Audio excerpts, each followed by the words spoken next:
보통 이렇게 부동산 대책이 발표가 되면 그에 따르는 부작용도 수반되기 마련입니다. 좀 임대 시장이 혼란해질 것으로 생각이 되는데 연간 전세가 상승률이 20%, 진짜 미친 거예요. 20%면 이렇게 지금 터지기 직전에 서울 부동산 시장에 아주 기름을 부어버렸어요.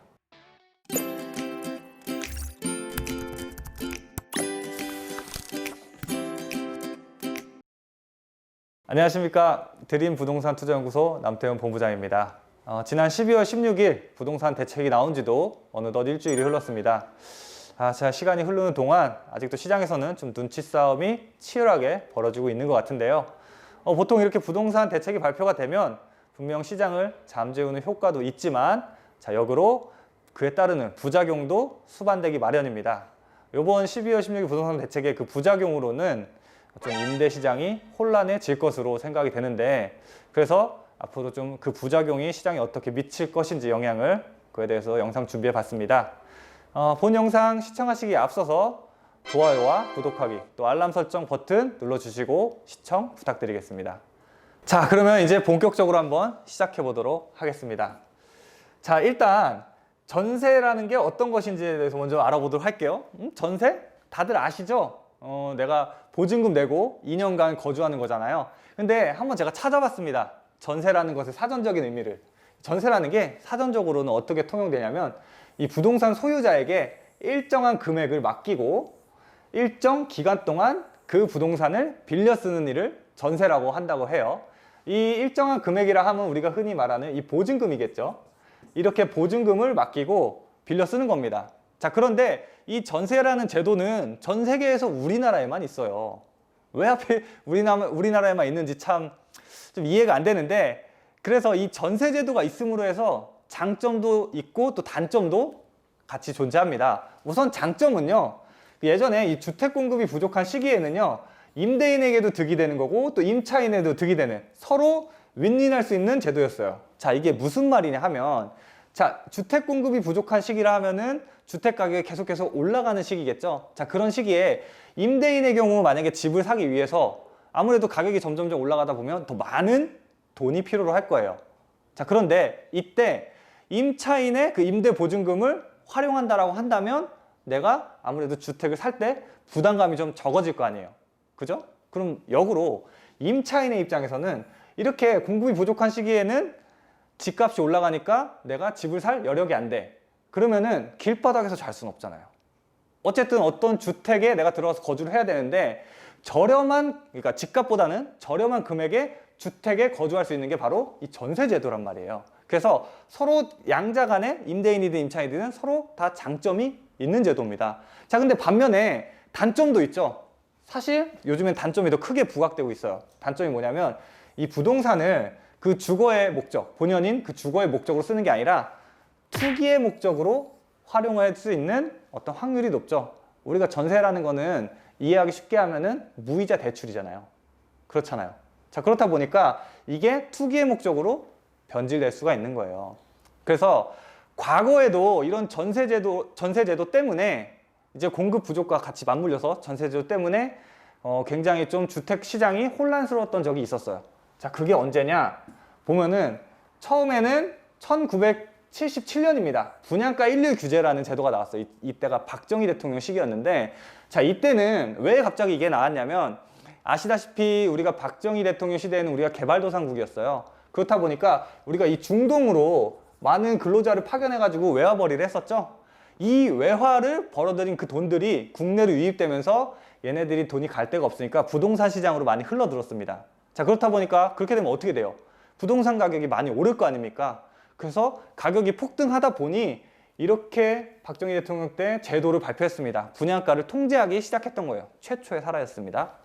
자, 그렇다 보니까는 이게 장기적으로 봤을 때는 공급 부족을 야기시켜 가지고요.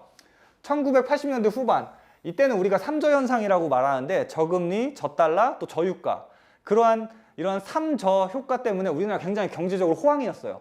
이러한 호황 시기와 맞물려서 공급 부족까지 같이 가다 보니까 어떻게 됐어요? 연간 전세가 상승률이 20%, 진짜 미친 거예요. 20%면 20%의 상승률을 기록하는 엄청난 전세대란을 불러왔습니다. 자, 그래서 이거 노태우 대통령이죠. 그 다음 이 80년대 후반에 노태우 대통령 됐죠? 그때 어떻게 잠재웠습니까? 1기 신도시에 200만 호 주택 공급하면서 잠재웠었죠. 결국 공급으로 해결했다는 거예요. 자, 그리고 또 한 차례 사례가 있었습니다. 자, 언제였어요? 2005년도에 공공택지에 대한 분양가 상한제 시작했었고요. 그리고 이거를 이어서 2007년도에 이게 민간택지까지 확대 적용이 됩니다.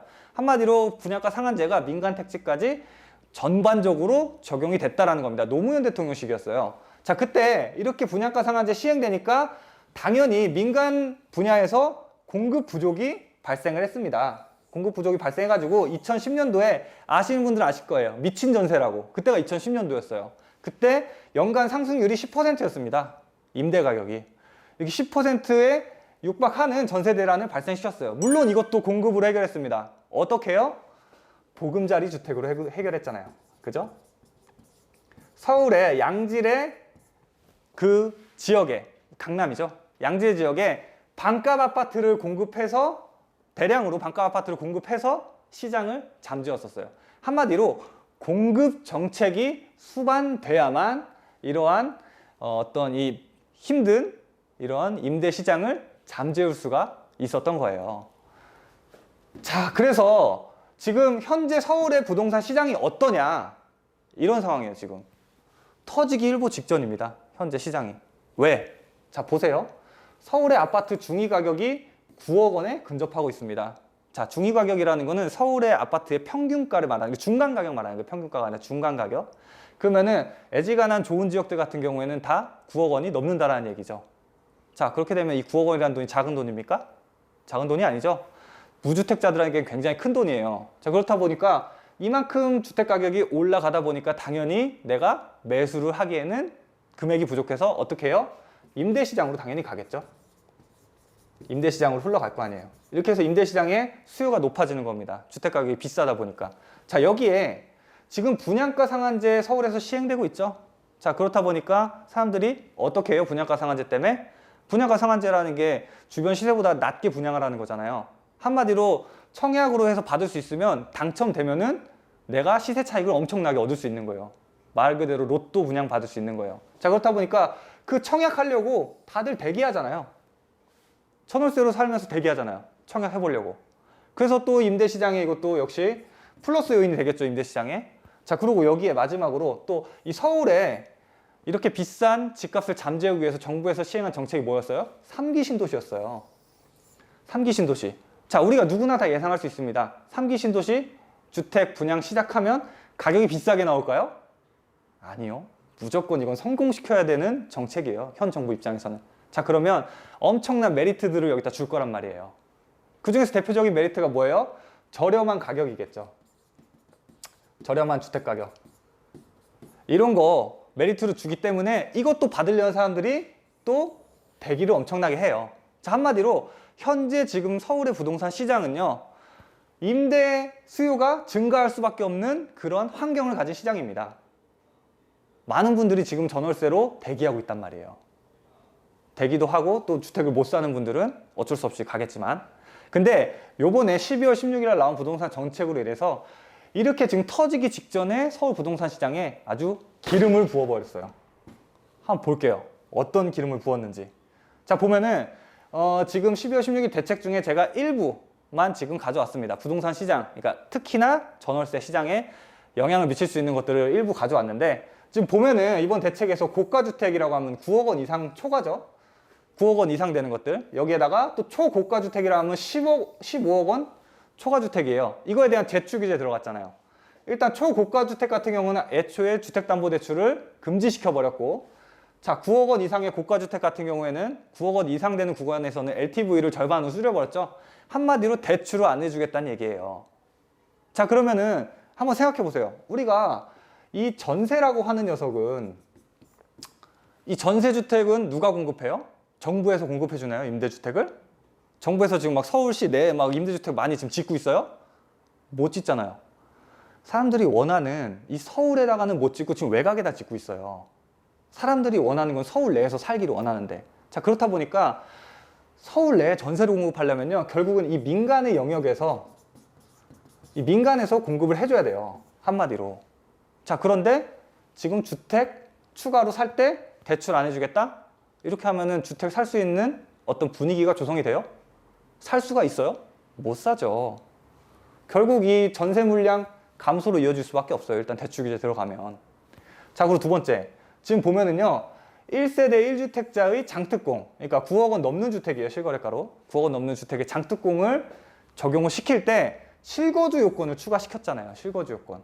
한마디로 과거에는 그러니까 2년만 내가 예를 들어서 10년 보유하고 있다 팔았을 때 2년만 거주를 했으면은 10년간의 장기 보유 특별 공제 그 퍼센테이지를 다 적용을 시켜줬는데 이번에 바뀌면서 10년간 보유했다 치더라도 똑같이 또 10년간 거주를 거기에 해야지만 온전하게 80%를 다 받을 수 있단 말이에요. 이 실거주 요건을 강화시켰단 말이에요. 자, 그러면 이렇게 실거주 요건, 그러니까 장특공을 받기 위해서 실거주를 해야 되기 때문에 임대료 주택을 내놓을까요? 본인이 들어가서 거주하려고 하겠죠. 거주한다는 얘기는 임대시장에 물건이 안 풀린다는 얘기예요.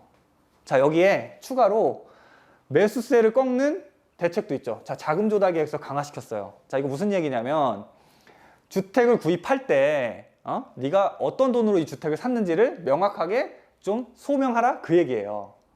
보통 이렇게 좀 금전적인 여유가 되시는 분들은 자제분들한테 주택 하나씩 사주실 때 이렇게 꼭 증여세 신고 같은 거 다 안 하시고 보통 하시는데 그런 것들을 이번에 다 걸러내겠다라는 거죠. 이것도 역시 이 매수 심리를 죽이는 거잖아요. 매수 심리를 다운시키는 거잖아요.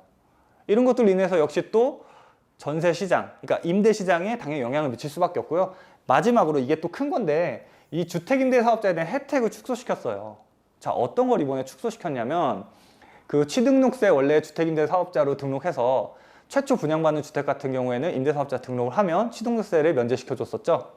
거기에 원래는 어떤 가행 요건이라는 게 이런 게 없었는데 면적 요건만 충족시키면 혜택을 줬었는데 이번에 가행 요건이 추가됐잖아요. 한마디로 취등록세 감면 혜택 받으려면은 더 높은 어떤 그 규제를, 그러니까 어떤 조건을 충족시켜줘야 되는 거예요. 과거보다. 점점점 혜택을 줄이고 있어요. 임대사업자에 대해서. 우리가 임대사업자로 등록함으로써 또 이 임대시장에 나오는 물건들이 굉장히 많은데 그 물건 자체도 이렇게 되면 임대사업자 등록하겠어요? 누가? 안 할 거 아니에요. 이렇게 해서 또 임대시장에 주택이 공급될 어떤 여건이 안 좋아지는 거죠. 계속 지금 서울 부동산 시장이 굉장히 좀 안 좋은데 여기에 임대시장에 좀 기름을 붓는 이번 정책이 꼴이 돼버린 거예요. 자, 그래서 결과적으로 이제 어떻게 하셔야 되냐. 정말 지금 이 시점이 굉장히 적당한 말인 것 같은데 이 순간의 선택이 평생을 아마 좌우하게 될 거예요. 지금 이 시점에서. 어떻게 하셔야 되냐면 일단 청약 가점이 높은 분들 있죠. 자, 가점이 높다라는 얘기는 60점대, 그러니까 50점 후반대, 중후반대에서부터 60점 이상대 이런 분들은 가점이 좀 높은 편이거든요. 이런 분들은 서울에 적극적으로 청약에 도전하셔야 돼요. 지금 분양가 상한제로 만약에 서울에서 주택이 나오면은 기존보다 저렴하게 나올 테니까 아무래도 좀 시세 차익을 보실 수가 있어요.